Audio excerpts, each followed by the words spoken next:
Hey all, this is a response to brtidwell.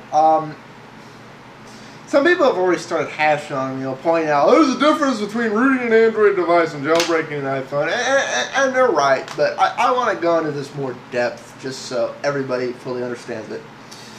The primary reason you jailbreak an iPhone is so that you can install applications Apple deemed to be unworthy of the iPhone. And there's a lot of those that aren't porn, by the way. Steve Jobs acts like the Chinese government. We're protecting you from the evil porn. There's actually a whole other video in that, but I'll get to that later. So you can install those applications. You don't need to do that in Android. In Android, unless the manufacturer or carrier specifically removed it, and as far as I know, the sole device which has that unique distinction of removing this feature is the AT&T backflip. On every other Android device out there, and I do mean every single other Android device out there, you go into the menu, and there's this thing called Applications. And you go in there, and there's this top feature which goes Unknown Sources, if I can block out things so you can see it. You check that, and this little dialog pops out, which effectively says you're about to be installing things that haven't been vetted, you understand your personal data be at risk. It's basically, you're installing experimental applications that we haven't looked at. You do so at your own risk, and you can accept or decline.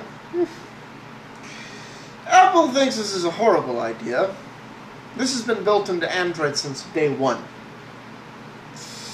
I know that because this is the first commercial Android device in the US, one of the first Android devices ever, and it was in this device from day one. You don't need root credentials for that. However, if I want to, say I'm on a backflip, well, I would on a backflip to do this, but let's say I'm on a device like the backflip, that this feature hasn't been removed, and like the backflip, I'm running Android 1.5.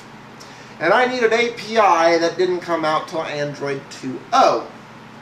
Well, that API just isn't in that version of Android, which means the only way that app's going to have what it needs is if I root the phone and add that API. In that unique circumstance, yes. And there are some applications that require root access because they have to add things. I think this is a bad idea. I don't think I should need root access to use an application. Maybe in some circumstances to install it, which brings me back to Linux in general. He points out that in Ubuntu, root credentials are a dirty word, which is one of the many problems I have with Ubuntu. It's just that Ubuntu is trying to turn Linux into a Mac, and Linux does not need to become a Mac. Linux is in some ways so much more than a Mac, it's not even funny.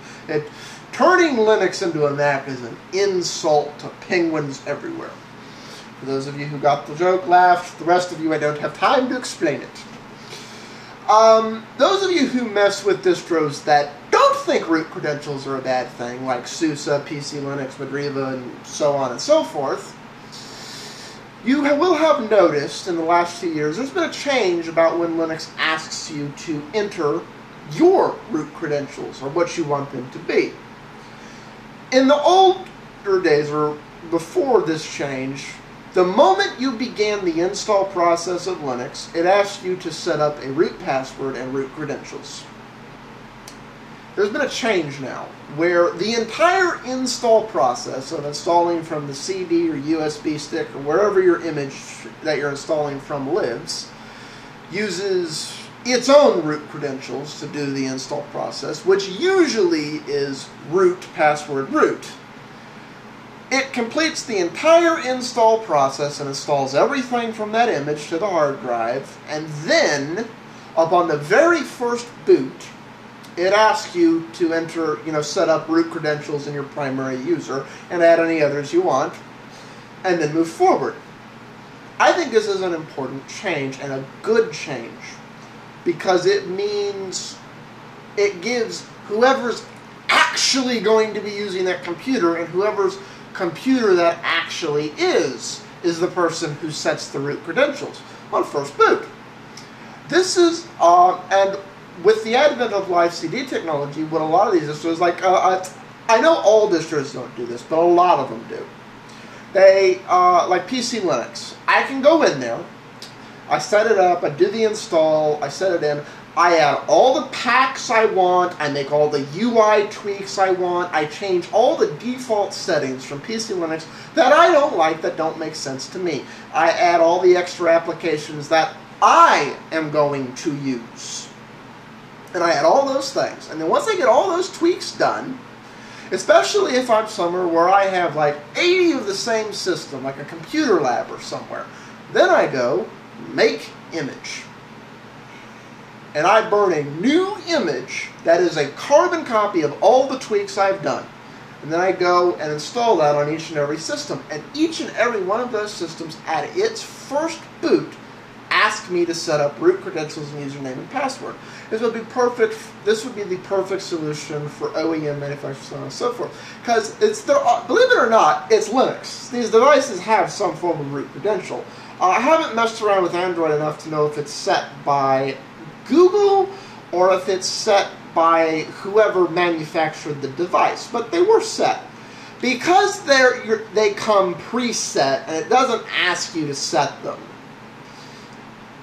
If you want them, you need to do something that you need them for, you have to hack them in. Hence, rooting the device.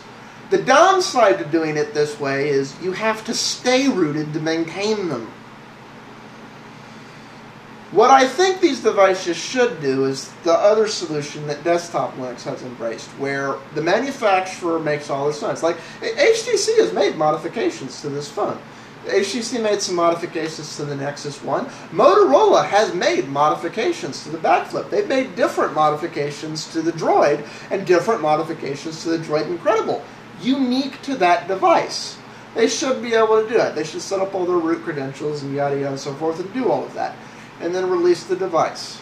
Here's the first thing the device should do on boot for me. The first thing should pop up, please set up your root credentials. And there's an option there to just remember them for the times I need them, which isn't checked by default, but for users who can't ever remember their password, they can set that. And then it asks me to put in my Google info and yada yada. So it's just setting root credentials is part of the setup process of activating your Android device. So then, for any of those times you need root, like altering the firmware restrictions, flashing the OS yourself, changing system default settings. Like, for example, some people love the fact that the backflip has all that Moto Blur stuff, and that it has Yahoo instead of Google. The first thing I do to a backflip is change that back to the way I want it. I like the device, I don't like those settings. You need root access to do that. Firmware restrictions, default setting changes, things like that is what you need root access for. And I think you should be granted those credentials. And I think they should be granted in that way. It would still allow carriers to do all the changes they think you want, but if you as the end user decides, you're full of shit, carrier, I want to do this my way. It's the downside to that is when you update your phone from their ISO, you'll probably have to make those changes again, but you have root credentials, no big deal. It's just some things to think about. Hopefully we now understand the full difference between jailbreaking an iPhone and rooting an Android device. And hopefully, in a future release of Android, it does change in this manner. Peace out, all.